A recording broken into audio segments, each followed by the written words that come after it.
Bonjour à tous et bienvenue sur rctuto.fr. Aujourd'hui nous nous retrouvons pour le 12e volet de notre projet 011, le projet crawler que nous construisons depuis quelques mois.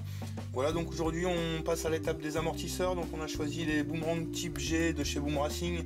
Ce sont des amortisseurs à réservoir externe, donc des vrais. Il y a souvent des copies mais ceux-ci sont réels. Donc on va voir ensemble, il y a un ressort et un clapet dedans qui fait que quand on compresse l'amortisseur, l'huile revient dans le réservoir. Voilà, donc on en a déjà fait deux pour voir un peu le fonctionnement et vous expliquer un peu mieux. Donc on va passer ensemble au déballage et au remplissage des amortisseurs. Donc quand vous déballez votre colis, vous retrouvez ici vos amortisseurs emballés dans une petite mousse. Vous avez au passage une petite explication du fonctionnement, vous voyez. Voilà. Et vous avez ici des stickers si vous voulez faire des amortos chromés et les stickers classiques Boom Racing. Donc vos amortisseurs sont livrés ici en mousse. Vous avez au passage des ressorts différents. Vous avez les médiums qui sont installés dedans. Vous avez les hard, les dorés et les hard qui sont assez durs. Et vous avez les noirs qui sont très très souples. Voilà, donc nous on va rester pour l'instant sur les médiums. Donc vous avez vos amortisseurs. Vous avez ici une petite clé qui vous permet de serrer votre tige d'amortisseur. Et vous avez tout un set de visseries avec au passage le plus important, les bouchons. Ici, si vous voulez enlever le réservoir, vous remettez un bouchon ici, donc vous pouvez utiliser le corps d'amortisseur seul. Voilà, ça peut être intéressant aussi. Donc on va passer au remplissage, ceux-ci sont déjà faits. Les vis, on va pas en avoir besoin pour l'instant. On va sortir nos amortisseurs, notre petite clé. Et vous allez avoir besoin d'une pince et d'une clé BTR. En fait, ce qui se passe, c'est que ici, si votre bouchon ne se desserre pas après un coup de clé, il va falloir que vous desserriez un petit peu ici. Voilà. Donc là, à mon avis, parce que ça, en étant trop serré, ça bloque le bouchon. Donc là, on est bon. On va faire l'autre aussi tout de suite.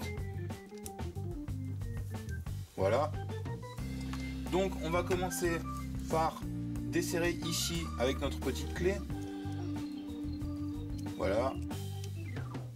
Vous déverrouillez et vous pouvez desserrer à la main. Donc vous avez votre piston.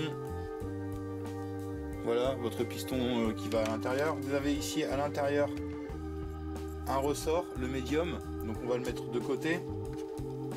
On va passer ici au desserrage de notre petit bouchon là. Donc, vous prenez votre pince, vous faites attention de rien abîmer.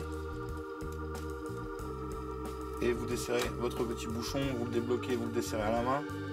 Votre bouchon est desserré, vous sortez ici un petit ressort avec le clapet que je vous disais tout à l'heure, qui pousse,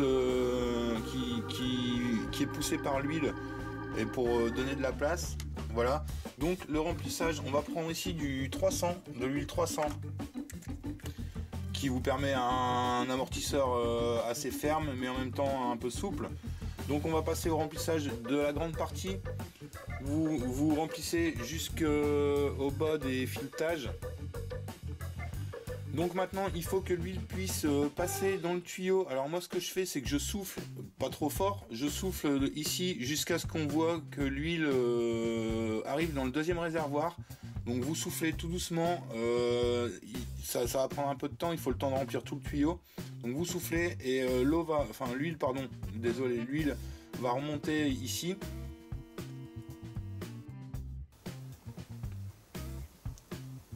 Voilà, donc je sais pas si vous voyez, mais on commence à avoir de l'huile dedans ici. Donc vous allez voir un fond d'huile en fait. Donc votre niveau ici a baissé. Ce qu'on va faire maintenant, c'est qu'on va remplir le petit réservoir jusqu'au filetage, jusqu'au bas du filetage.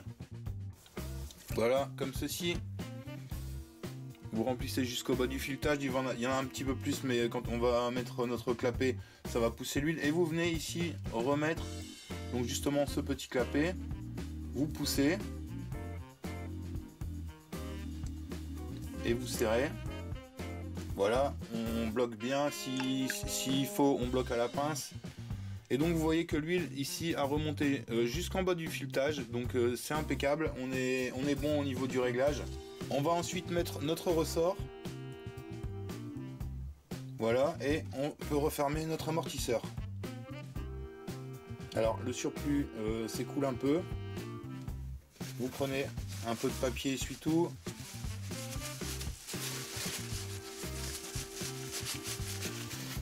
Et on vient resserrer notre piston au maximum. Voilà. Et votre amortisseur fonctionne. Donc c'est très simple de remplissage. Le fonctionnement est vraiment simple. L'avantage de cet amortisseur là, c'est que c'est un amortisseur à huile constante, donc l'huile se promène dans le corps d'amortisseur.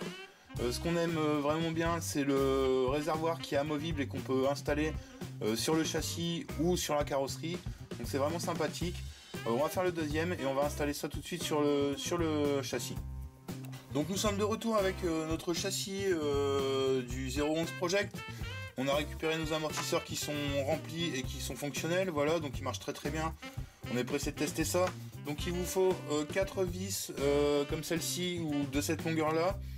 Il vous faut 4 cales d'épaisseur ici percées, donc des spacers de environ 6 mm. Et il vous faut 4 rondelles. Donc on va installer nos amortisseurs. Ici on est sur l'avant du châssis, donc on va les positionner au cran ici, celui-ci. Vous voyez, ce cran là.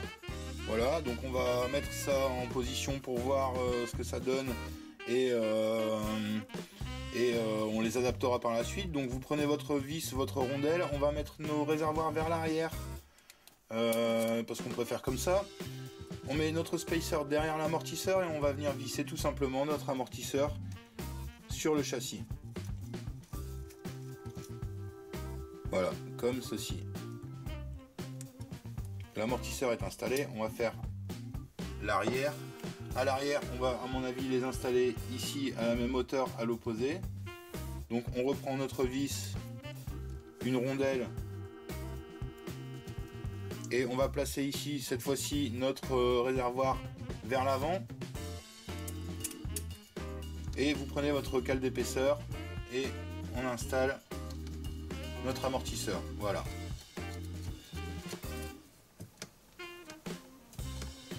Comme ceci. On va faire la même chose à l'arrière. Vos amortisseurs sont installés. Donc là, il n'y a plus de jeu du tout. Ils sont fonctionnels. Impeccables. On va voir pour resserrer celui-ci.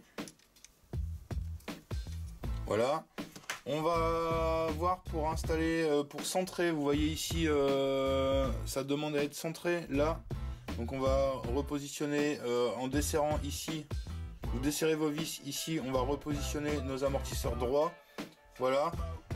La suite, ce sera l'installation des ponts. On attend les liens pour l'instant pour pouvoir continuer. Donc pour vous rappeler, on était sur les ponts Boom Racing en Fat Axle. Donc ça va être vraiment sympathique. Donc c'est du pont métal avec de la pignonnerie renforcée métal aussi. Donc le pont avant et le pont arrière, la direction en aluminium de chez Boom Racing. Donc voilà pour l'installation des amortisseurs Boomerang type G de chez Boom Racing. C'est des amortisseurs ceux-ci en 100 mm. Donc on les a pas pris trop longs pour pouvoir avoir quand même une garde au sol qui va pas être trop abusée. Donc la suite, épisode 13, ce sera à mon avis l'installation des roues, des pneus Pitbull Growler sur les jantes crête de chez Boom Racing aussi. Voilà. Donc merci à vous de nous avoir suivis. N'hésitez pas à vous abonner pour plus de vidéos, à nous faire un petit like sur notre page Facebook et une petite visite sur notre site www.rctuto.fr. C'était un tutoriel qui vous a été présenté en collaboration avec Asiatiz Hobby, OSpeed Drive et Tinted Sujin, nos partenaires. Merci et à bientôt.